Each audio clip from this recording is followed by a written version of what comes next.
Con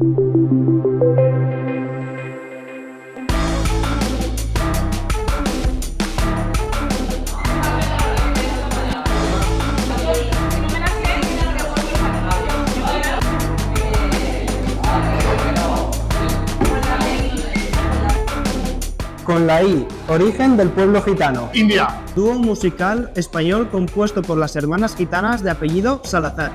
Azúcar Moreno.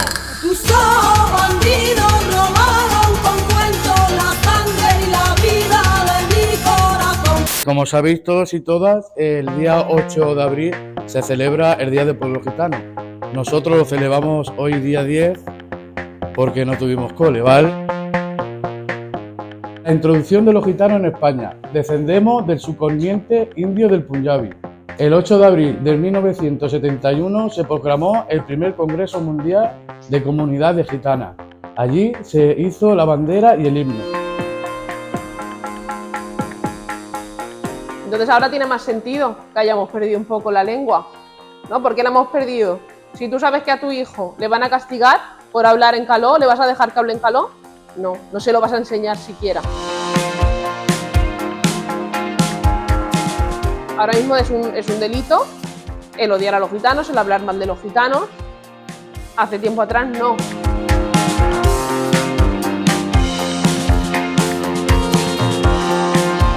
El colegio desde hace mucho tiempo, si no hubiera sido por la MAMEN, pues no sería lo que es ahora. Porque sabemos que aunque no es una persona gitana, sí que merece la pena hoy hablar de ella, porque ha ayudado mucho a las familias gitanas, sobre todo del Cabañal y de la Malvarrosa. Hoy te queremos agradecer, Mamen, los muchos años de trabajo excepcional que has brindado. Tu legado estará siempre en nuestros corazones y en las vidas que has tocado. Gracias, Mamen.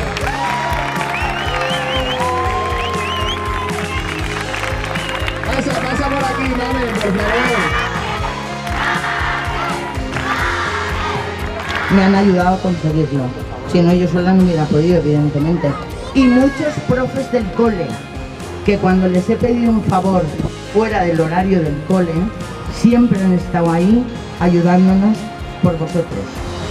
Gracias.